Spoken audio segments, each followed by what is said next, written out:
ਤਿਨ ਸੰਤਨ ਕੋ ਬੰਦਨਾ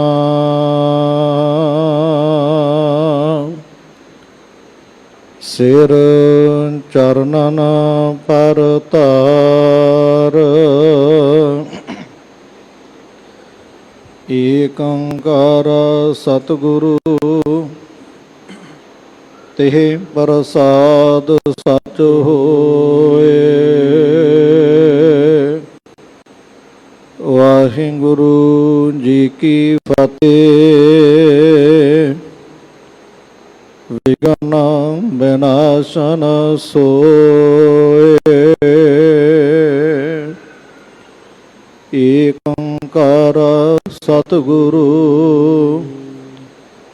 ਤਿਹ ਪ੍ਰਸਾਦ ਸਚ ਹੋਏ। ਵਾਹਿਗੁਰੂ ਜੀ ਕੀ ਫਤਿਹ। ਵਿਘਨ ਵਿਨਾਸ਼ਨ ਸੋਏ। ਸਤਿਨਾਮ ਸ੍ਰੀ ਵਾਹਿਗੁਰੂ ਸਾਹਿਬ ਜੀ। ਸ੍ਰੀ ਪ੍ਰਭ ਰਾਵਰ ਕੇਰ ਪ੍ਰਭਾਊ। ਤਿਆਗਿਓ ਹਮੈ ਨਾ ਕੀਨੋ ਖਾਊ। ਨਾ ਤੁਰ ਨਿਗਲ ਜਾਏ ਇੱਕ ਬਾਰੀ। ਮਾਨੁਖ ਮੁਖ ਦਾਨੋ ਅਨੁਹਾਰੀ। ਸ੍ਰੀ ਪ੍ਰਭ ਰਾਵਰ ਕੇਰ ਪ੍ਰਭਾਊ। ਵਾਹਿਗੁਰੂ ਜੀ ਕਾ ਖਾਲਸਾ ਵਾਹਿਗੁਰੂ ਜੀ ਕੀ ਫਤਿਹ। ਜੁਗੋ ਜੁਗ ਅਟਲ ਚਵਰ ਛਤਰ ਤਖਤ ਸਿੰਘਾਸਨਾਂ ਤੇ ਬਿਰਾਜਮਾਨ ਜਾਗਤ ਜੋਤ ਧੰਨ ਧੰਨ ਸਤਿਗੁਰੂ ਸ੍ਰੀ ਗੁਰੂ ਗ੍ਰੰਥ ਸਾਹਿਬ ਜੀ ਮਹਾਰਾਜ।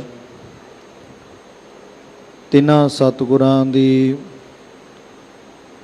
ਪਾਵਨ ਪਵਿੱਤਰ ਹਜ਼ੂਰੀ ਦੇ ਅੰਦਰ ਗੁਰਦੁਆਰਾ ਮੰਜੀ ਸਾਹਿਬ ਦੀਵਾਨ ਹਾਲ ਵਿਖੇ ਦਿਨ ਦੇ ਪਿਛਲੇ ਪੈਰ ਦੇ ਸੁੰਦਰ ਦੀਵਾਨ ਸਜੇ ਨੇ। ਸਜੇ ਹੋਏ ਦੀਵਾਨਾਂ ਦੇ ਵਿੱਚ ਆਪਾਂ ਰਾਗੀ ਸਿੰਘਾਂ ਦੀ ਰਸਨਾ ਤੋਂ ਗੁਰੂ ਕੀ ਪਾਵਨ ਬਾਣੀ ਦਾ ਹਰ ਜਸ ਕੀਰਤਨ ਸਰਵਨ ਕਰਕੇ ਨਿਹਾਲ ਹੋ ਰਹੇ ਸਾਂ। ਜਿੱਥੇ ਮਹਾਨ ਪਵਿੱਤਰ ਅਸਥਾਨ ਤੀਰਥ ਸੱਚਖੰਡ ਸ੍ਰੀ ਹਰਿਮੰਦਰ ਸਾਹਿਬ ਜੀ, ਐਸੇ ਮਹਾਨ ਪਵਿੱਤਰ ਸਥਾਨ ਦੇ ਦਰਸ਼ਨ ਦੀਦਾਰ ਕਰਦਿਆਂ ਧੰਨ ਧੰਨ ਸ੍ਰੀ ਗੁਰੂ ਰਾਮਦਾਸ ਪਾਤਸ਼ਾਹ ਜੀਆਂ ਦੇ ਪਾਵਨ ਦਰ 'ਤੇ ਹਾਜ਼ਰੀ ਭਰ ਕਰਕੇ ਨਿਹਾਲ ਹੋਏ ਖਾਂ। ਇਹਨਾਂ ਮਹਾਨ ਪਾਵਨ ਅਸਥਾਨਾਂ ਦੀ ਮਰਿਆਦਾ ਅਨੁਸਾਰ ਲੜੀਵਾਰ ਗੁਰ ਇਤਿਹਾਸ ਦੀ ਕਥਾ ਵਿਚਾਰ ਹਰ ਰੋਜ਼ ਆਪਾਂ ਸਜੇ ਹੋਏ ਦੀਵਾਨਾਂ ਦੇ ਅੰਦਰ ਸਰਵਨ ਕਰਦੇ ਹਾਂ। ਸਤਿਗੁਰੂ ਕਿਰਪਾ ਬਖਸ਼ਿਸ਼ ਕਰਨ। ਆਪਾਂ ਨੂੰ ਸੁਭਾਗ ਸਮਾਂ ਹਜ਼ੂਰ ਨੇ ਬਖਸ਼ਿਸ਼ ਕੀਤਾ ਹੈ। ਆਪਾਂ ਸਾਹਿਬ ਜੀ ਦੇ ਪਾਵਨ ਇਤਿਹਾਸ ਦੀ ਵਿਚਾਰ ਸਰਵਨ ਕਰਕੇ ਆਪਣੇ ਜੀਵਨ ਨੂੰ ਸਫਲਾ ਬਣਾਈਏ। ਕੱਲ੍ਹ ਦੇ ਦੀਵਾਨਾਂ ਅੰਦਰ ਪਿਛਲੇ ਦਿਨਾਂ ਦੇ ਅੰਦਰ ਧੰਨ ਸਤਿਗੁਰੂ ਚੋਜੀ ਪ੍ਰੀਤਮ ਪਾਤਸ਼ਾਹ ਜਗਤ ਜਲੰਦੇ ਨੂੰ ਤਾਰਦਿਆਂ ਹੋਇਆਂ ਮਹਾਨ ਮਹਾਂਪੁਰਖ ਧੰਨ ਸਤਿਗੁਰੂ ਨਾਨਕ ਦੇਵ ਮਹਾਰਾਜ ਸੱਚੇ ਪਾਤਸ਼ਾਹ ਜੀਆਂ ਦੇ ਰਬਾਬੀ ਭਾਈ ਮਰਦਾਨਾ ਜੀ, ਭਾਈ ਬਾਲਾ ਜੀ ਸਤਿਗੁਰਾਂ ਦੇ ਨਾਲ ਨੇ ਅਤੇ ਸਾਹਿਬ ਜੀ ਜੀਵਾਂ ਦਾ ਉਧਾਰ ਕਰਦਿਆਂ ਕਰਦਿਆਂ ਲਾਜਵਰਦ ਬਾਦਸ਼ਾਹ ਦੇ ਪਾਸ ਉਹਦੇ ਨਗਰ ਦੇ ਵਿੱਚ ਪਹੁੰਚੇ। ਜਿੱਥੇ ਉਸ ਨੂੰ ਉਪਦੇਸ਼ ਦੇ ਕਰਕੇ ਨਿਹਾਲ ਕੀਤਾ ਕਿ ਭਾਈ, ਜਿੰਨਾ ਚਿਰ ਤੂੰ ਪਾਪਾਂ ਵਾਲੀ ਬਿਰਤੀ ਦਾ ਤਿਆਗ ਨਹੀਂ ਕਰਦਾ, ਪਾਪਾਂ ਨੂੰ ਛੱਡਦਾ ਨਹੀਂ, ਉਨਾ ਚਿਰ ਤੇਰਾ ਪਾਰ ਉਤਾਰਾ ਨਹੀਂ ਹੋਵੇਗਾ। ਆਪਣੀ ਹਉਮੈ ਹੰਕਾਰ ਦੀ ਬਿਰਤੀ ਨੂੰ ਤਿਆਗ, ਜੀਵ ਹੱਤਿਆ ਕਰਨੀ, ਪਾਪ ਕਮਾਉਣੇ ਛੱਡ। ਮਨੁੱਖਾਂ 'ਤੇ ਤਸ਼ੱਦਦ ਕਰਦਾ ਹੈ, ਮਨੁੱਖਾਂ ਦਾ ਕਤਲ ਕਰ ਦਿੰਦਾ ਹੈ। ਇਹ ਜਿਹੜੀ ਮੰਦ ਬੁੱਧੀ ਹੈ, ਇਹਦਾ ਤਿਆਗ ਕਰਕੇ, ਭੈੜੀ ਮੱਤ ਨੂੰ ਦੂਰ ਕਰਕੇ ਤੂੰ ਖੁਦਾ ਦੇ ਪਰਥਾਏ ਵਾਹਿਗੁਰੂ ਪਰਮੇਸ਼ਰ ਦੇ ਘਰ ਦਾ ਲੰਗਰ ਚਲਾ। ਬਿਨਾਂ ਕਿਸੇ ਭੇਦ ਭਾਵ, ਕਿਸੇ ਪੱਖਪਾਤ ਤੋਂ ਬਿਨਾਂ ਅਕਾਲ ਪੁਰਖ ਵਾਹਿਗੁਰੂ ਪਰਮੇਸ਼ਰ ਦਾ ਸ਼ੁਕਰਾਨਾ ਕਰਦਿਆਂ ਲੰਗਰ ਚਲਾ। ਗੁਰੂ ਕੀ ਕਿਰਪਾ ਵਰਤੇਗੀ, ਤੇਰਾ ਭਲਾ ਹੋਵੇਗਾ।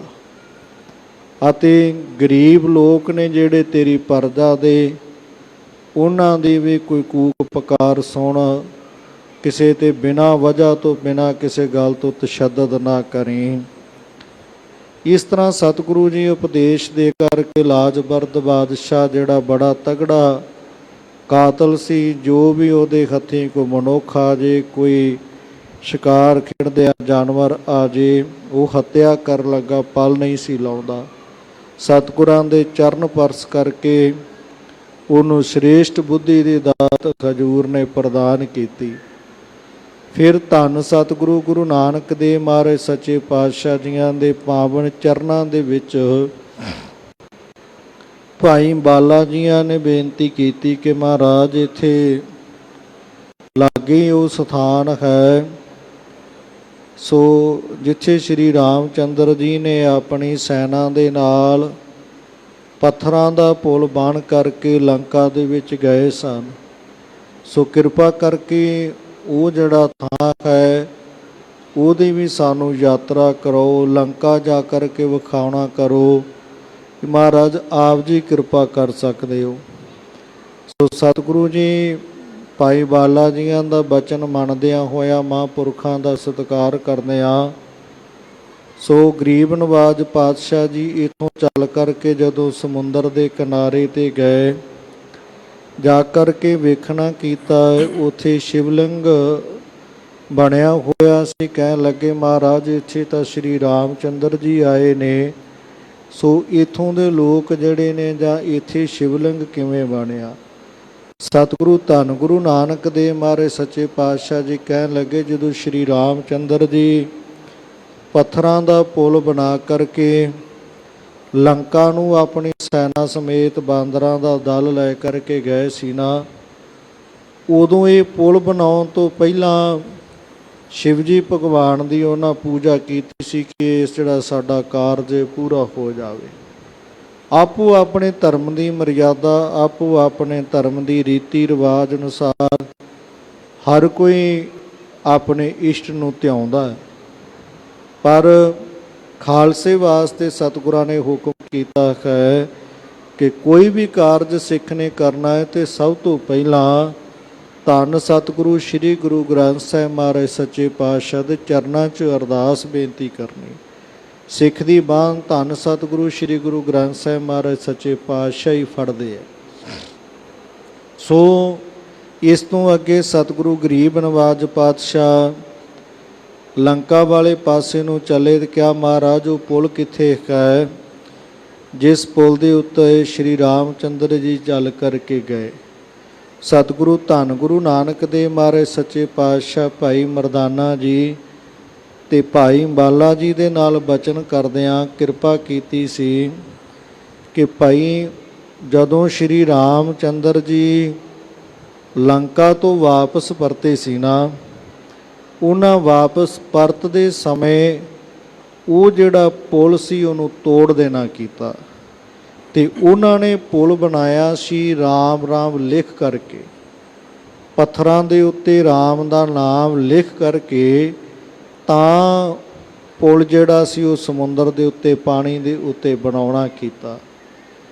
ਆਪਾਂ ਰਾਮ ਦਾ ਨਾਮ, ਉਹ ਵਾਹਿਗੁਰੂ ਪਰਮੇਸ਼ਰ ਦਾ ਨਾਮ ਜਪਦੇ ਹਾਂ, ਉਹਦੇ ਨਾਮ ਦਾ ਸਹਾਰਾ ਲੈਂਦਿਆਂ ਆਪਾਂ ਇਸੇ ਤਰ੍ਹਾਂ ਅਕਾਲ ਪੁਰਖ ਵਾਹਿਗੁਰੂ ਪਰਮੇਸ਼ਰ ਦਾ ਨਾਮ ਜਪਦੇ ਹੀ ਇਹ ਜਿਹੜਾ ਜਾਲਕ ਹੈ ਇਹਨੂੰ ਪਾਰ ਕਰਕੇ ਤੇ ਲੰਕਾ ਦੇ ਵਿੱਚ ਪਹੁੰਚ ਜਾਵਾਂਗੇ। ਪਰਮੇਸ਼ਰ ਦਾ ਨਾਮ ਧਿਆਉਂਦਿਆਂ ਧਿਆਉਂਦਿਆਂ ਨਾਮ ਦੀ ਬਹੁਤ ਵੱਡੀ ਮਹਿਮਾ ਸਤਿਗੁਰਾਂ ਨੇ ਬਖਸ਼ਿਸ਼ ਕੀਤੀ ਹੈ, ਕਿਰਪਾ ਕੀਤੀ ਹੈ ਵੀ ਬੜੀ ਭਾਈ ਬਹੁਤ ਵੱਡੀ ਮਹਿਮਾ ਹੈ, ਅਗਾਧ ਬੋਧ ਹੈ। ਨਾਮ ਜਪਣ ਵਾਲਿਆਂ ਦਾ ਵੀ ਕੋਈ ਅੰਤ ਨਹੀਂ। ਰੱਬ ਦੇ ਪਿਆਰੇ ਜਿਹੜੇ ਨਾਮ ਜਪਦੇ ਨੇ ਉਹ ਪਰਮੇਸ਼ਰ ਦਾ ਹੀ ਸਰੂਪ ਹੋ ਜਾਂਦੇ ਆ। ਸੋ ਐਸਾ ਵਾਹਿਗੁਰੂ ਪਰਮੇਸ਼ਰ ਦਾ ਨਾਮ ਜਪ ਕਰਕੇ ਆਪਾਂ ਭਾਈ ਪਾਣੀ 'ਤੇ ਚੱਲ ਕਰਕੇ, ਸਮੁੰਦਰ 'ਤੇ ਚੱਲ ਕਰਕੇ ਨਾ ਪਾਣੀ 'ਤੇ ਸਿੱਧੇ ਆਪਾਂ ਲੰਕਾ ਪਹੁੰਚ ਜਾਵਾਂਗੇ ਬਿਨਾਂ ਕਿਸੇ ਪੁੱਲ ਤੋਂ। ਸੋ ਜਦੋਂ ਸਤਿਗੁਰੂ ਜੀ ਪਰਮੇਸ਼ਰ ਦਾ ਨਾਮ ਜਪਦੇ ਆ ਭਾਈ ਮਰਦਾਨਾ ਜੀ ਤੇ ਬਾਲਾ ਜੀ ਨੂੰ ਜਪਾਉਂਦੇ ਜਪਾਉਂਦੇ ਜਲ ਦੇ ਉੱਤੇ ਸਫ਼ਰ ਕਰਦੇ ਗਏ। ਰਸਤੇ ਦੇ ਵਿੱਚ ਇੱਕ ਮੱਛ ਦੇ ਉੱਪਰ ਸਤਿਗੁਰਾਂ ਨੇ ਕੁਝ ਸਫ਼ਰ ਕੀਤਾ ਹੈ। ਮੱਛ ਦੇ ਸਰੀਰ ਦੇ ਉੱਪਰ ਆਪਣੇ ਪਾਵਨ ਮੁਬਾਰਕ ਚਰਨ ਰੱਖ ਕਰਕੇ ਸਤਿਗੁਰੂ ਜੀ ਚੱਲਦੇ ਗਏ। ਸੋ ਜੋ ਵੱਡੇ ਆਕਾਰ ਦਾ ਇਹ ਮੱਛ ਸੀ, ਜਦੋਂ ਉਸ ਮੱਛ ਦਾ ਸਿਰ ਆਇਆ, ਸਤਿਗੁਰੂ ਧੰਨ ਗੁਰੂ ਨਾਨਕ ਦੇਵ ਮਹਾਰਾਜ ਸੱਚੇ ਪਾਤਸ਼ਾਹ ਜੀ ਉੱਥੇ ਰੁਕੇ। ਭਾਈ ਮਰਦਾਨਾ ਜੀ ਇਹ ਵੇਖ ਕਰਕੇ ਸਾਰਾ ਕੌਤਕ ਤੇ ਬੜੇ ਹੈਰਾਨ ਹੋਏ। ਕਹਿਣ ਲੱਗੇ, ਮਹਾਰਾਜ ਇਹ ਤੁਹਾਡਾ ਹੀ ਤੇਜ ਪ੍ਰਤਾਪ ਹੈ, ਤੁਹਾਡੀ ਹੀ ਕਿਰਪਾ ਹੈ ਕਿ ਤੁਸੀਂ ਸਾਨੂੰ ਇਸ ਮੱਛ ਦੇ ਉੱਪਰ ਤੋਰ ਕਰਕੇ ਲੈ ਆਏ ਹੋ। ਨਹੀਂ ਤੇ ਮਹਾਰਾਜ ਇਹੋ ਜਿਹੇ ਜਿਹੜੇ ਜੀਵ ਜੰਤੂ ਹੁੰਦੇ ਨੇ, ਮੱਛ ਹੁੰਦਾ ਹੈ, ਇਹ ਤਾਂ ਝੱਟ ਹੀ ਬੰਦੇ ਨੂੰ ਨਿਗਲ ਜਾਂਦੇ ਨੇ, ਪਤਾ ਵੀ ਨਹੀਂ ਲੱਗਦਾ। ਸੋ ਆਪ ਜੀ ਦੀ ਕਿਰਪਾ ਹੈ।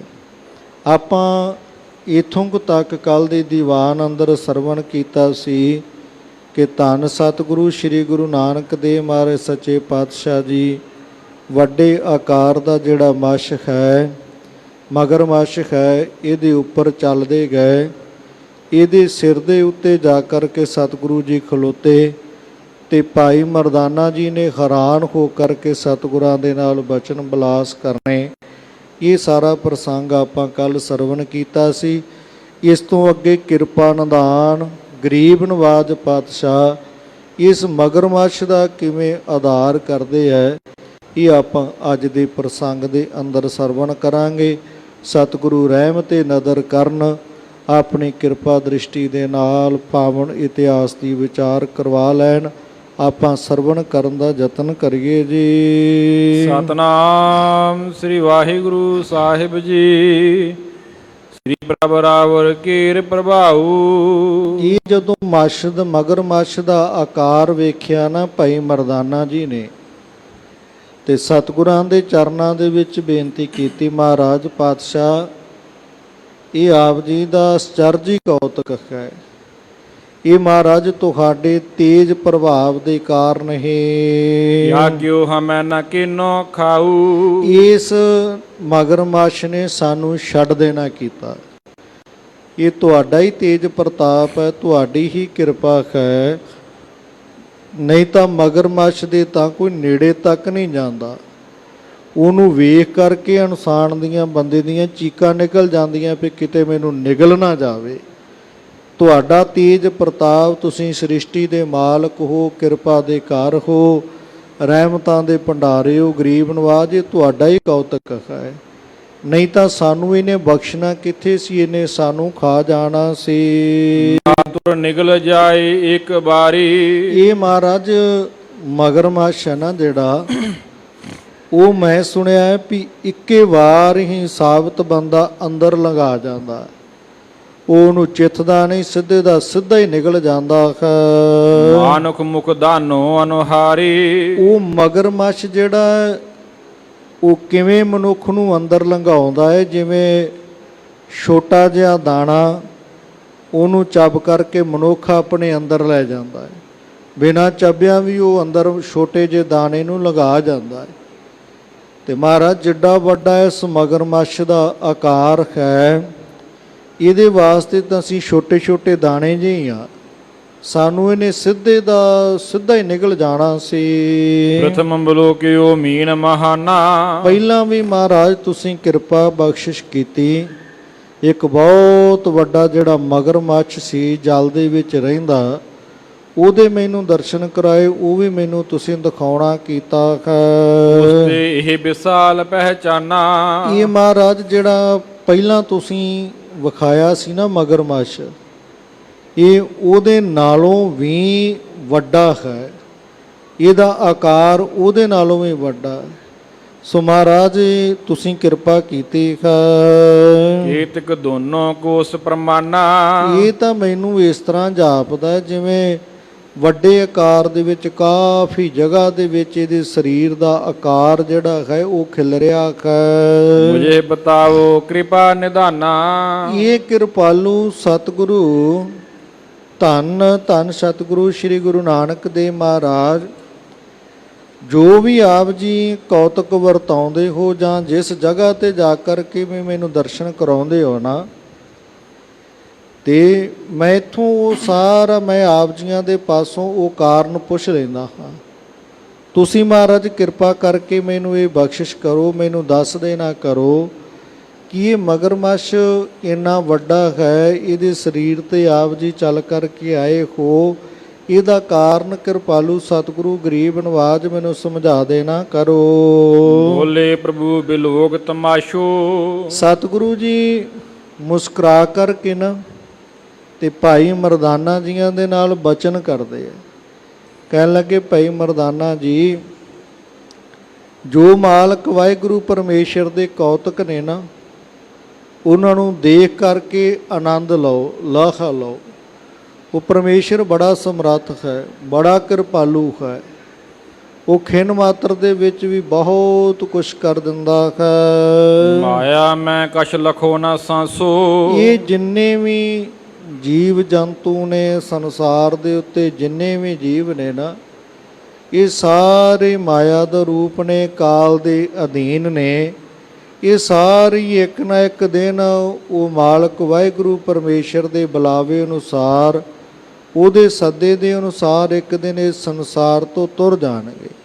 ਜਿੰਨੇ ਵੀ ਜੀਵ ਜਲ ਦੇ ਵਿੱਚ ਰਹਿੰਦੇ ਨੇ, ਥਲ ਦੇ ਵਿੱਚ ਰਹਿੰਦੇ ਨੇ, ਆਕਾਸ਼ ਵਿੱਚ ਰਹਿੰਦੇ, ਪੰਛੀ ਉਡਾਰੀਆਂ ਮਾਰਦੇ, ਇਹ ਸਾਰਾ ਕੁਝ ਹੀ ਮਾਇਆ ਹੈ, ਨਾਸਵੰਤ ਹੈ, ਇਹ ਕੋਈ ਸੱਚ ਨਹੀਂ ਹੈ। 35 ਕੋਸ ਪ੍ਰਥਮ ਜੋ ਦੇਖਾ। ਜਿਹੜਾ ਤੁਸੀਂ ਪਹਿਲਾਂ ਜਿਹੜਾ ਵੱਡਾ ਮਗਰਮੱਛ ਜੋ ਤੁਸੀਂ ਦੇਖਣਾ ਕੀਤਾ ਹੈ, ਸਹਿਸ ਕੋਸ ਕੋ ਇਹੋ ਵਿਸ਼ੇਖਾ। ਪਰ ਇਹ ਉਹਦੇ ਨਾਲੋਂ ਬੜੀ ਵੱਡੀ ਗਿਣਤੀ ਦੇ ਵਿੱਚ ਹੈ। ਵੱਡਾ ਇਹਦਾ ਆਕਾਰ ਹੈ, ਬਹੁਤ ਵੱਡਾ ਚੌੜਾ ਲੰਬਾ ਇਹਦਾ ਸਰੀਰ ਹੈ। ਇਸਕੀ ਜਾਤ ਨਾਮ ਤਿਮ ਕਹੀਏ। ਅਤੇ ਇਹਦੀ ਜਿਹੜੀ ਜਾਤ ਹੈ ਨਾ, ਉਹ ਤਿਮ ਕਹਿੰਦੇ ਨੇ ਇਸ ਦੀ ਜਾਤ ਨੂੰ, ਕਿ ਤਿਮ ਨਾਮ ਦੀ ਇਹ ਮਗਰਮੱਛ ਹੈ, ਤਿਮ ਇਹਦੀ ਜਾਤ ਹੈ। ਇਸ ਵਿਧ ਕਰਕੇ ਬਚਨ ਬਿਲਾਸਾ। ਇਸ ਤਰ੍ਹਾਂ ਕਿਰਪਾਲੂ ਸਤਿਗੁਰੂ ਕਿਰਪਾ ਨਿਧਾਨ ਪਾਤਸ਼ਾਹ ਜੀ ਆਪ ਬਚਨ ਬਿਲਾਸ ਕਰਦੇ ਨੇ ਭਾਈ ਮਰਦਾਨਾ ਜੀਆਂ ਦੇ ਨਾਲ। ਭੂਸ਼ਣ ਹੋਤ ਭਏ ਸੁਖ ਰਾਸਾ। ਕੁਝ ਸਮਾਂ ਫਿਰ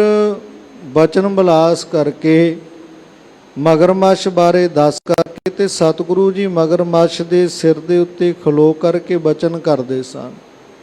ਤੇ ਬਚਨ ਕਰਦਿਆਂ ਕਰਦਿਆਂ ਗਰੀਬ ਨਵਾਜ ਪਾਤਸ਼ਾਹ ਕੁਝ ਸਮਾਂ ਚੁੱਪ ਹੋ ਗਏ, ਸ਼ਾਂਤ ਹੋ ਗਏ। ਚਰਨ ਰੇਨ ਜਬ ਝਾਖ ਸਿਰ ਪਰਸੀ। ਜਦੋਂ ਸਤਿਗੁਰਾਂ ਨੇ ਆਪਣੇ ਮੁਬਾਰਕ ਪਾਵਨ ਚਰਨ ਕਮਲ ਇਸ ਮਗਰਮੱਛ ਦੇ ਸੀਸ ਦੇ ਉੱਪਰ ਰੱਖਣਾ ਕੀਤਾ ਹੈ, ਬੋਲਣ ਸ਼ਕਤ ਭਈ ਤਬ ਸਰਸੀ। ਅਤੇ ਉਹ ਜਿਹੜਾ ਮਗਰਮੱਛ ਹੈ, ਉਸ ਮਗਰਮੱਛ ਦੇ ਵਿੱਚ ਬੋਲਣ ਦੀ ਸਮਰੱਥਾ ਆਈ। ਉਹਨੂੰ ਆਪਣਾ ਸਾਰਾ ਜਿਹੜਾ ਗਿਆਨ ਸੀ ਉਹ ਪ੍ਰਾਪਤ ਹੋਇਆ, ਸੁੱਧ ਆ ਗਈ। ਤੇ ਸਤਿਗੁਰੂ ਗਰੀਬ ਨਵਾਜ ਪਾਤਸ਼ਾਹ ਸਾਰਾ ਕੁਝ ਭਾਈ ਮਰਦਾਨਾ ਜੀ ਨੂੰ ਦੱਸਣਾ ਚਾਹੁੰਦੇ ਸਨ ਕਿ ਕਿਵੇਂ ਕਿਵੇਂ ਮਗਰਮੱਛ ਬਣਿਆ ਹੈ, ਕਿਵੇਂ ਆਪਾਂ ਇਸ ਦੇ ਉੱਪਰ ਚੱਲ ਕਰਕੇ ਆਏ। ਜੋ ਭਾਈ ਮਰਦਾਨਾ ਜੀ ਬਚਨ ਕੀਤਾ ਸੀ ਨਾ, ਉਹ ਬਚਨ ਜਿਹੜਾ ਹੈ ਉਹਨੂੰ ਗਰੀਬ ਨਵਾਜ ਪਾਤਸ਼ਾਹ ਪ੍ਰਤੱਖ ਰੂਪ ਵਿੱਚ ਹੀ ਵਰਤ ਕੇ ਵਿਖਾ ਰਹੇ ਨੇ।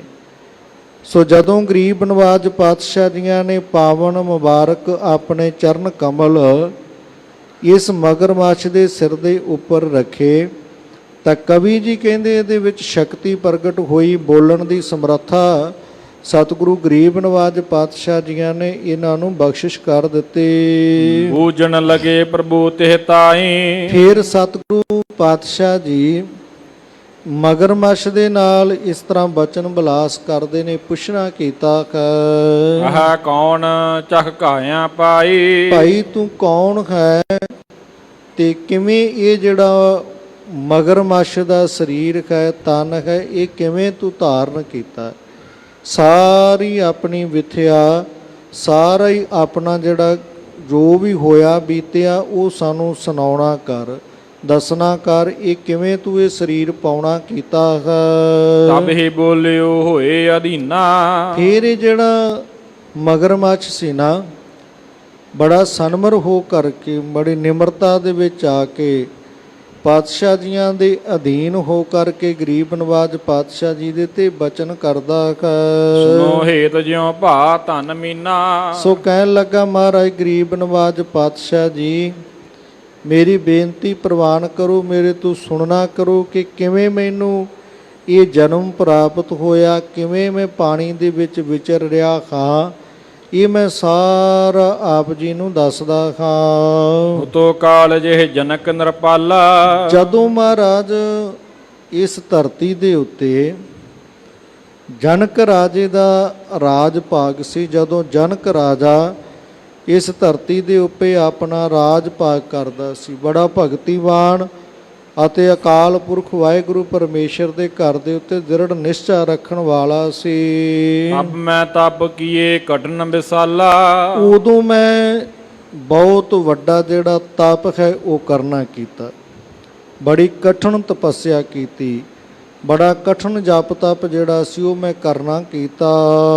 ਬਾਹਰ ਵਿਖੈ ਗਰ ਲੋ ਹੋਇਆ ਠੰਡੂ। ਜਦੋਂ ਮੈਂ ਜਪ ਤਪ ਕਰਦਿਆਂ ਤੇ ਪਾਣੀ ਦੇ ਵਿੱਚ ਜਾ ਕਰਕੇ ਖਲੋ ਗਿਆ, ਤੇ ਪਾਣੀ ਜਿੱਥੇ ਮੇਰੇ ਗਲ ਤੱਕ ਆਇਆ, ਗਲ ਤੱਕ ਜਦੋਂ ਪਾਣੀ ਆਇਆ ਨਾ, ਤੇ ਉਸ ਪਾਣੀ ਦੇ ਵਿੱਚ ਖਲੋ ਕਰਕੇ ਤੇ ਮੈਂ ਆਪਣਾ ਜਪ ਤਪ ਕੀਤਾ ਰਹੋ ਸਥਿਰ ਕਰ ਧੀਰਜ ਗਾਡੂ।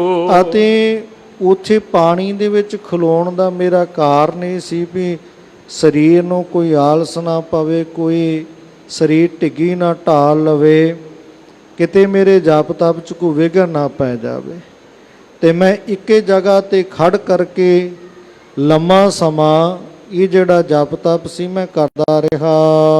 ਸਹਿਜ ਸੁਭਾਏ ਜਨਕ ਚਲੇ ਆਇਓ। ਇੱਕ ਦਿਨ ਐਸੀ ਕਲਾ ਵਰਤੀ ਕਿ ਜਨਕ ਰਾਜਾ ਜੀ ਉਹ ਸਹਿਜ ਸੁਭਾਅ ਹੀ ਚਲਦਿਆਂ ਉਹ ਮੇਰੇ ਪਾਸ, ਮੇਰੇ ਕੋਲ ਚੱਲ ਕਰਕੇ ਆ ਗਏ। ਮੁਝੇ ਬਲੋਕਤ ਬਚਨ ਅਲਾਇਓ। ਇਹ ਮਗਰਮੱਛ ਕਹਿੰਦਾ ਹੈ ਕਿ ਜਨਕ ਰਾਜਾ ਜੀ ਨੇ ਮੈਨੂੰ ਪਹਿਲੇ ਜਨਮ 'ਚ ਜਦੋਂ ਮੈਂ ਜਪ ਤਪ ਕਰਦਾ ਸਾਂ, ਉਦੋਂ ਮੇਰੇ ਵੱਲ ਵੇਖ ਕਰਕੇ, ਮੇਰੇ ਜਪ ਤਪ ਨੂੰ ਵੇਖਦਿਆਂ ਹੋਇਆਂ ਤੇ ਮੇਰੇ ਤਾਈਂ ਬਚਨ ਕਰਨਾ ਕੀਤਾ। ਤਬ ਤੈ ਕਠਨ ਕੀਨ ਭਾ ਪੂਰਾ। ਅਤੇ ਉਹ ਬਚਨ ਇਹ ਕੀਤਾ ਵੀ ਭਾਈ ਤੂੰ ਬੜਾ ਕਠਨ ਜਿਹੜਾ ਜਪ ਤਪ ਕੀਤਾ ਹੈ, ਪਾਣੀ ਦੇ ਵਿੱਚ ਖਲੋਤਾ ਹੈ, ਗਲ ਤੱਕ ਤੇਰੇ ਪਾਣੀ ਹੈ, ਬੜੀ ਤੂੰ ਤਪੱਸਿਆ ਕੀਤੀ, ਬੜਾ ਤੂੰ ਜਪ ਤਪ ਕੀਤਾ ਹੈ। ਅਬ ਤਜ ਬਚਨ ਮਾਨ ਮਮਰੂਰਾ। ਅਤੇ ਹੁਣ ਪਾਣੀ ਦੇ ਵਿੱਚੋਂ ਬਾਹਰ ਨਿਕਲਣਾ ਕਰ, ਇਹ ਸਾਰਾ ਕੁਝ ਛੱਡ ਦੇਣਾ ਕਰ, ਇਹ ਛੱਡ ਕਰਕੇ ਮੇਰਾ ਬਚਨ ਮੰਨ ਕੇ ਬਾਹਰ ਨਿਕਲਣਾ ਕਰ। ਜਿਹ ਸਤ ਸੰਗਤ ਹੋਰ ਸਮਾਜਾ। ਅਤੇ ਜਿੱਥੇ ਵੀ ਰੱਬ ਦੇ ਪਿਆਰੇ ਪਰਮੇਸ਼ਰ ਦਾ ਨਾਮ ਜਪਦੇ, ਅਕਾਲ ਪੁਰਖ ਵਾਹਿਗੁਰੂ ਦੀ ਸਿਫਤ ਸਲਾਹ ਕਰਦੇ ਨੇ, ਸਤ ਸੰਗਤ ਹੋ ਰਹੀ ਹੈ, ਸੇਵਾ ਕਰੋ ਤਹਾਂ ਸ਼ੁਭ ਕਾਜਾ। ਉੱਥੇ ਜਾ ਕਰਕੇ ਤੁਸੀਂ ਗੁਰੂ ਕੀ ਸੰਗਤ ਦੀ, ਸਤ ਸੰਗਤ ਦੀ ਹਾਜ਼ਰੀ ਭਰ ਕੇ ਨਾ ਤੇ ਸਤ ਸੰਗਤ ਦੀ ਸੇਵਾ ਕਰਨੀ ਕਰੋ।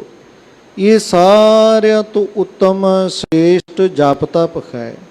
ਗੁਰੂ ਘਰ ਵਿਖੇ ਜਾ ਕਰਕੇ ਸਤ ਸੰਗਤ ਕਰਨੀ ਤੇ ਸਤ ਸੰਗਤ ਦੀ ਸੇਵਾ ਕਰਨੀ, ਇਹ ਬਹੁਤ ਵੱਡਾ ਸਰਵੋਤਮ ਸਭ ਤੋਂ ਉੱਚਾ ਸੁੱਚਾ ਜਪ ਤਪ ਇਹ ਹੈ। ਮਨ ਕੋ ਪ੍ਰਾਪਤ ਗਿਆਨ ਤਹਾਂ ਹੈ। ਇਹ ਸੇਵਾ ਕਰਨ ਦੇ ਨਾਲ ਨਾ, ਗੁਰੂ ਕੀ ਸੰਗਤ ਦੀ ਸੇਵਾ ਕਰਨ ਨਾਲ, ਗੁਰੂ ਕੀ ਸੰਗਤ ਦੇ ਬੈਠਣ ਦੇ ਨਾਲ, ਰੱਬ ਦੇ ਪਿਆਰਿਆਂ ਦੀ ਹਾਜ਼ਰੀ ਭਰਨ ਦੇ ਨਾਲ, ਉਹਨਾਂ ਦੀ ਸੇਵਾ ਕਰਨ ਦੇ ਨਾਲ ਜਿਹੜਾ ਮਨ ਹੈ ਨਾ, ਇਹਨੂੰ ਗਿਆਨ ਪ੍ਰਾਪਤ ਹੋ ਜਾਂਦਾ। ਮਨ ਨੂੰ ਗਿਆਨ ਦੀ ਅਵਸਥਾ ਮਿਲਦੀ। ਮਨ ਨੂੰ ਸੋ ਪੁੱਠੇ ਸਿੱਧੇ ਜਿਹੜੇ ਫੁਰਨੇ ਉਹ ਨਹੀਂ ਫੁਰਨਾ ਕਰਦੇ। ਮੁਕਤ ਉਚਿਤ ਹੋਵੇ ਸੰਸਾ ਨਾਹੀ। ਅਤੇ ਪਰਮੇਸ਼ਰ ਦੇ ਪਿਆਰਿਆਂ ਦੀ ਸਤ ਸੰਗਤ ਦੇ ਵਿੱਚ ਹੀ ਮੁਕਤੀ ਵਰਤਦੀ ਹੈ। ਬਿਨਾਂ ਕਿਸੇ ਸ਼ੰਕੇ, ਬਿਨਾਂ ਕਿਸੇ ਭੇਦ ਭਾਵ ਦੇ ਉੱਥੇ ਜਾ ਕੇ ਸੇਵਾ ਕਰੀਏ ਤੇ ਉੱਥੇ ਤੁਹਾਨੂੰ ਮੁਕਤੀ ਦੀ ਦਾਤ ਪ੍ਰਾਪਤ ਹੋਵੇਗੀ।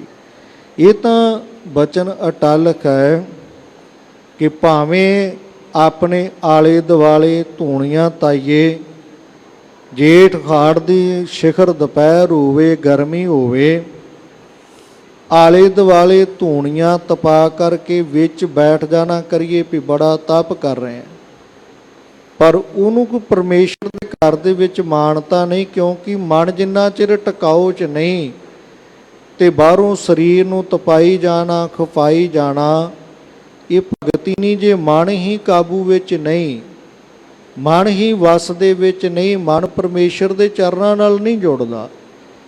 ਜਿੰਨਾ ਮਰਜ਼ੀ ਆਲੇ ਦੁਆਲੇ ਧੂਣੀਆਂ ਤਾ ਕਰਕੇ, ਉਹ ਦੰਭ ਪਖੰਡ ਹੈ, ਮਾਇਆ ਇਕੱਠਾ ਕਰਨ ਦਾ ਕਾਰਨ ਹੈ, ਲੋਕਾਂ ਵਿੱਚ ਵਹਿਮ ਭਰਮ ਫੈਲਾਉਣਾ ਹੈ।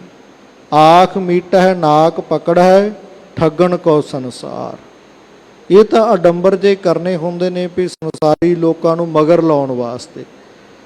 ਕੋਈ ਸਿਖਰ ਦੀ ਸਰਦੀ ਹੋਵੇ, ਹੱਥ ਪੈਰ ਠਰਦੇ ਹੋਣ, ਬਰਫ਼ ਪੈ ਰਹੀ ਹੋਵੇ, ਐਸੇ ਠੰਡੇ ਮੌਸਮ ਦੇ ਵਿੱਚ ਜਲ ਧਾਰੇ ਕਰੀ ਜਾਵੇ, ਜਲ ਵਿੱਚ ਖਲੋਤਾ ਰਵੇ, ਸੋ ਕਵੇ ਕਿ ਮੈਂ ਬੜਾ ਭਗਤੀਵਾਨ ਹਾਂ, ਮੈਂ ਬੜੀ ਬੰਦਗੀ ਕਰਦਾ, ਪਰ ਮਨ ਜਿਹੜਾ ਹੈ ਨਾ, ਉਹ ਇਹਨਾਂ ਕਾਰਨਾਂ ਕਰਕੇ ਵਸ ਵਿੱਚ ਨਹੀਂ ਆਉਂਦਾ। ਤਾਂ ਹੀ ਜਨਕ ਰਾਜਾ ਜੀ ਨੇ ਜਾ ਕਰਕੇ ਇਸ ਮੁਨੀ ਨੂੰ ਉਪਦੇਸ਼ ਦਿੱਤਾ ਸੀ ਕਿ ਭਾਈ ਜਿਹੜਾ ਮਨ ਹੈ ਨਾ, ਇਹਨੂੰ ਗਿਆਨ ਮਿਲਦਾ ਹੈ ਗੁਰੂ ਕੀ ਸੰਗਤ ਦੇ ਵਿੱਚ ਜਾ ਕਰਕੇ, ਰੱਬ ਦੇ ਪਿਆਰਿਆਂ ਦੀ ਸੰਗਤ ਕਰਨ ਦੇ ਨਾਲ, ਸਤ ਸੰਗਤ ਕਰਨ ਦੇ ਨਾਲ। ਜਾ ਕਰਕੇ ਉੱਥੇ ਸਤ ਸੰਗਤ ਕਰ ਰਹੇ ਆ, ਜੀਵਾਂ ਦੀ ਸੇਵਾ ਕਰ। ਸੇਵਾ ਕਰਨ ਦੇ ਨਾਲ ਮੁਕਤੀ ਵੀ ਮਿਲ ਜਾਵੇਗੀ ਤੇ ਮਨ ਵੀ ਠਹਿਰਾਓ ਦੇ ਵਿੱਚ ਆ ਜਾਵੇਗਾ। ਪਾਣੀ ਵਿੱਚ ਖਲੋਤਿਆਂ, ਭਾਵੇਂ ਗਲ ਤੱਕ ਪਾਣੀ ਹੈ, ਜਿੰਨਾ ਚਿਰ ਮਰਜ਼ੀ ਖਲੋਤੇ ਰਹੀਏ, ਜੇ ਅੰਦਰੋਂ ਮਨ ਹੀ ਟਿਕਾਓ ਵਿੱਚ ਨਹੀਂ, ਮਨ ਪਤਾ ਨਹੀਂ ਕਿੱਧਰ ਕਿੱਧਰ ਉਡਾਰੀਆਂ ਮਾਰਦਾ ਹੈ, ਤੇ ਪਾਣੀ ਵਿੱਚ ਖਲੋਤਾ ਵੀ ਕੀ ਕਰੇਗਾ। ਸੋ ਇਸ ਕਰਕੇ ਪਰਮੇਸ਼ਰ ਦੇ ਪਿਆਰੇ ਹੀ ਕਿਰਪਾ ਕਰਨ ਤੇ ਉਹ ਸਤ ਸੰਗਤ ਦੇ ਨਾਲ ਜੋੜਨ, ਰੱਬ ਦੇ ਘਰ ਦਾ ਗਿਆਨ ਉਹ ਦਿੰਦੇ ਨੇ, ਮਨ ਵਸ ਵਿੱਚ ਆ ਜਾਵੇਗਾ, ਤੈਨੂੰ ਉੱਥੇ ਮੁਕਤੀ ਮਿਲ ਜਾਵੇਗੀ। ਇਹਦੇ ਵਿੱਚ ਕੋਈ ਸ਼ੰਕਾ ਨਹੀਂ ਹੈ, ਕਿਸੇ ਕਿਸਮ ਦਾ ਕੋਈ ਵਹਿਮ ਭਰਮ ਆਦਿਕ ਨਹੀਂ ਹੈ। ਦੋਹਰਾ ਚਰਨ ਬੰਦਨਾ ਮੈਂ ਕਰੀ। ਫਿਰ ਇਹ ਮਗਰਮੱਛ ਕਹਿੰਦਾ, ਮਹਾਰਾਜ ਜਦੋਂ ਇਸ ਤਰ੍ਹਾਂ ਜਨਕ ਰਾਜੇ ਨੇ ਮੈਨੂੰ ਸਤ ਸੰਗਤ ਕਰਨ ਦਾ, ਸਤ ਸੰਗਤ ਦੀ ਸੇਵਾ ਕਰਨ ਦਾ ਉਪਦੇਸ਼ ਦਿੱਤਾ, ਤੇ ਮੈਂ ਬੜੀ ਨਿਮਰਤਾ ਦੇ ਨਾਲ, ਬੜੇ ਪਿਆਰ ਦੇ ਨਾਲ ਉਹਨਾਂ ਦੇ ਚਰਨਾਂ ਤੇ ਨਮਸਕਾਰ ਕੀਤੀ। ਕਹਿਓ ਬਚਨ ਤਿਨ ਸੰਗ। ਉਹਨਾਂ ਦੇ ਨਾਲ ਮੈਂ ਬਚਨ ਕੀਤਾ। ਜਨਕ ਰਾਜਾ ਜੀ ਮੈਨੂੰ ਉਪਦੇਸ਼ ਦੇ ਰਹੇ ਸਨ ਤੇ ਮੈਂ ਉਹਨਾਂ ਦੇ ਚਰਨਾਂ ਤੇ ਨਮਸਕਾਰ ਕਰਕੇ ਬਚਨ ਕੀਤਾ ਹੈ। ਏਕ ਬਰਖ ਔਰੈ ਕਰੋ। ਅਤੇ ਕਹਿਣਾ ਕੀਤਾ ਵੀ ਮੇਰਾ ਜਿਹੜਾ ਥੋੜਾ ਸਮਾਂ ਹੋਰ ਜਪ ਤਪ ਰਹਿੰਦਾ ਹੈ। ਸਮੇਂ ਨੂੰ ਮਿੱਥ ਕਰਕੇ ਕਈ ਜਪ ਤਪ ਕਰਦੇ, ਕਈ ਆਰਾਧਨਾ ਕਰਦੇ ਨੇ ਸਮੇਂ ਨੂੰ ਮਿੱਥ ਕਰਕੇ।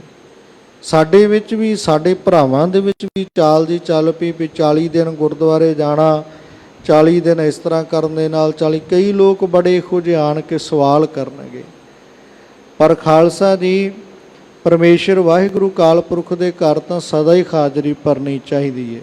ਗੁਰੂ ਕੇ ਚਰਨਾਂ ਦੇ ਵਿੱਚ ਤਾਂ ਸਦਾ ਹੀ ਹਾਜ਼ਰੀ ਭਰ ਕਰਕੇ ਨਮਸਕਾਰ ਕਰਨੀ ਚਾਹੀਦੀ ਹੈ।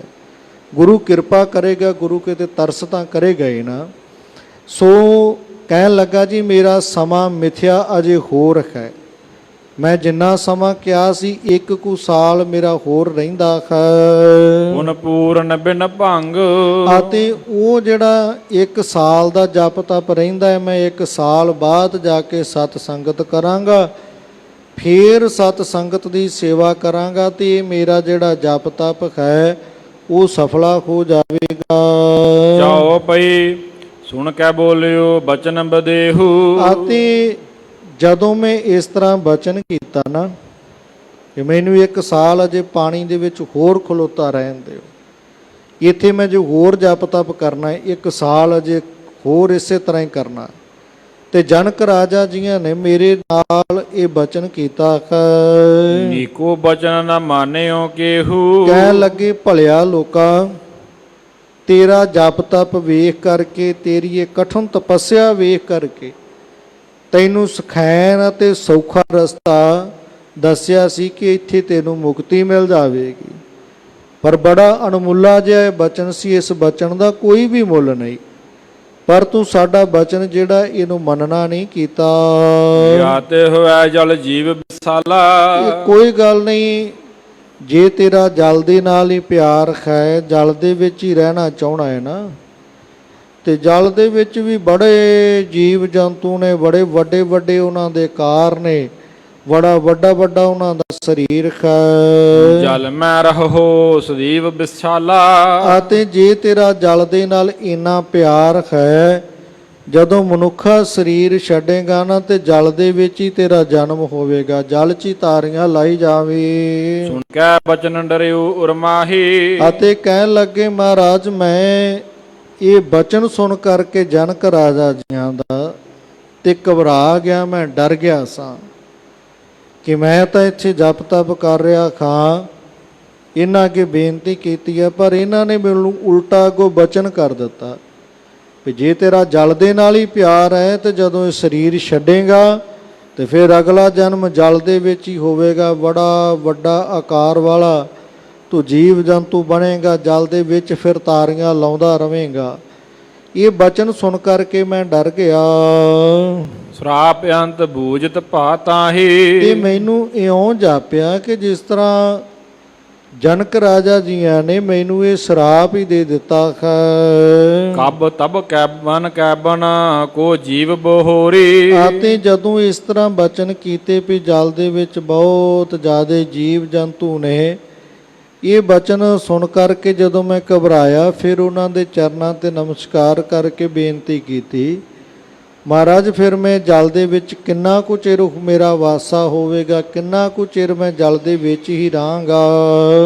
ਬਨ ਕੈ ਬਨ ਕੋ ਜੀਵ ਬਹੋਰੀ। ਅਤੇ ਜਲ ਦੇ ਵਿੱਚੋਂ ਮੇਰੀ ਕੋਈ ਮੁਕਤੀ ਵੀ ਹੋਵੇਗੀ, ਮੈਂ ਬਾਹਰ ਵੀ ਨਿਕਲਾਂਗਾ ਕਿ ਨਹੀਂ। ਹੋਏ ਕਿ ਨਹੀਂ ਮੁਕਤ ਕਬ ਮੋਰੀ। ਇਹ ਸਮਾਂ ਮੈਨੂੰ ਦੱਸ ਦਿਓ, ਮੇਰੀ ਮੁਕਤੀ ਕਦੋਂ ਹੋਵੇਗੀ, ਜਲ ਦੇ ਵਿੱਚ ਮੇਰਾ ਖਹਿੜਾ ਕਦੋਂ ਛੁੱਟੇਗਾ, ਕਦੋਂ ਮੈਂ ਬਾਹਰ ਨਿਕਲਾਂਗਾ। ਤੁਹਾਡਾ ਕਿਆ ਹੋਇਆ ਬਚਨ ਤਾਂ ਉਹ ਪੂਰਾ ਹੋਣਾ ਹੀ ਹੈ, ਪਰ ਮੈਨੂੰ ਦੱਸ ਦਿਓ ਮੇਰੀ ਮੁਕਤੀ ਕਿਵੇਂ ਹੋਵੇਗੀ, ਇਹ ਰਾਹ ਕਿਰਪਾ ਕਰਕੇ ਦੇ ਦਿਓ। ਬੋਲਿਓ ਜਨਕ ਆਏ ਕਲ ਕਾਲਾ। ਅਤੇ ਫਿਰ ਜਨਕ ਰਾਜਾ ਜੀ ਆਪਣੇ ਮੁਖਾਰਬਿੰਦ ਤੋਂ ਸਾਨੂੰ ਉਹਨਾਂ ਬਚਨ ਕੀਤਾ ਸੀ ਵੀ ਜਦੋਂ ਕਲਯੁਗੀ ਜੀਵਾਂ ਦਾ ਉਧਾਰ ਕਰਨ ਵਾਸਤੇ ਵਾਹਿਗੁਰੂ ਪਰਮੇਸ਼ਰ ਉਹ ਆਪਣਾ ਅਵਤਾਰ ਧਾਰਨਗੇ। ਤਬ ਧਰ ਹੈ ਅਵਤਾਰ ਕਿਰਪਾਲਾ। ਅਤੇ ਜਦੋਂ ਸਮਾਂ ਆਵੇਗਾ ਕਿਰਪਾਲੂ ਵਾਹਿਗੁਰੂ ਪਰਮੇਸ਼ਰ ਦਾ ਸਰੂਪ ਧਾਰਨ ਕਰਕੇ ਜਿਨਕੇ ਚਰਨ ਛੁਹੈ ਜਾਵੇ ਆਈ। ਅਤੇ ਜਦੋਂ ਉਹਨਾਂ ਦੇ ਚਰਨ ਜਿਹੜੇ ਨੇ ਉਹ ਤੇਰੇ ਨਾਲ ਸਪਰਸ਼ ਕਰਨਗੇ, ਤੇਰੇ ਮਸਤਕ ਦੇ ਉੱਤੇ ਉਹਨਾਂ ਦੇ ਚਰਨ ਲੱਗ ਜਾਣਗੇ।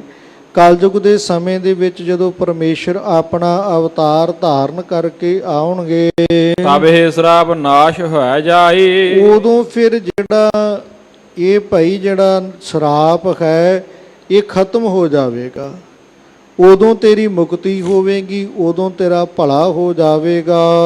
ਬੁਝਿਓ ਜਨਕ ਲਖੋ ਮੈਂ ਕੈਸੇ।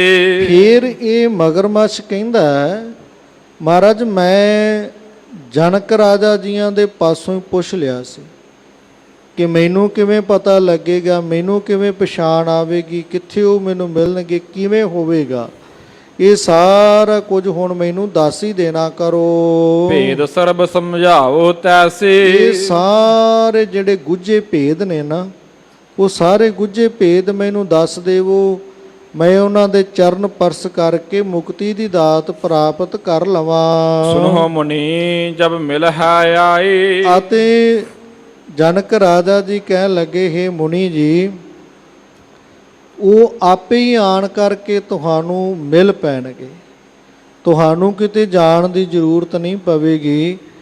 ਪਰਮੇਸ਼ਰ ਵਾਹਿਗੁਰੂ ਕਾਲ ਪੁਰਖ ਜਦੋਂ ਆਪਣਾ ਤਨ ਧਾਰਨ ਕਰਕੇ ਸੰਸਾਰ ਤੇ ਆਉਣਗੇ ਨਾ, ਮਨੁੱਖਾ ਜਾਮਾ ਲੈ ਕਰਕੇ, ਉਹ ਆਪ ਹੀ ਚੱਲ ਕਰਕੇ ਤੁਹਾਡੇ ਪਾਸ ਆ ਜਾਣਗੇ। ਚਰਨ ਸ਼ੁਭਤ ਸ਼ੁਧ ਹੋਵੈ ਤੁਜ ਤਾਈ। ਉਹ ਜਦੋਂ ਉਹਨਾਂ ਦੇ ਚਰਨ ਤੇਰੇ ਮਸਤਕ ਦੇ ਨਾਲ ਛੂਹ ਜਾਣਗੇ ਤੇ ਆਪੇ ਹੀ ਸਾਰੀ ਖਬਰ, ਸਾਰੀ ਹੀ ਸੁੱਧ ਸਮਝ ਉਹ ਤੈਨੂੰ ਆ ਜਾਵੇਗੀ। ਮੁਕਤ ਕਰਹਿ ਪੁਨ ਜਾਏ ਅਗਾਰੀ। ਤੈਨੂੰ ਮੁਕਤ ਕਰਕੇ ਫਿਰ ਉਹ ਇਸ ਤੋਂ ਅੱਗੇ ਹੋਰ ਕਿਸੇ ਪਾਸੇ ਚੱਲਣਾ ਕਰਨਗੇ। ਸਭ ਤੋਂ ਪਹਿਲਾਂ ਤੈਨੂੰ ਮੁਕਤ ਕਰਕੇ ਜਾਣਗੇ। ਸੋ ਤੁਮ ਸ੍ਰੀ ਨਾਨਕ ਨਿਰੰਕਾਰੀ। ਤੁਸੀਂ ਮਹਾਰਾਜ ਨਿਰੰਕਾਰ ਦੀ ਜੋਤ ਹੋ, ਧੰਨ ਗੁਰੂ ਨਾਨਕ ਦੇਵ ਮਹਾਰਾਜ ਸੱਚੇ ਪਾਤਸ਼ਾਹ।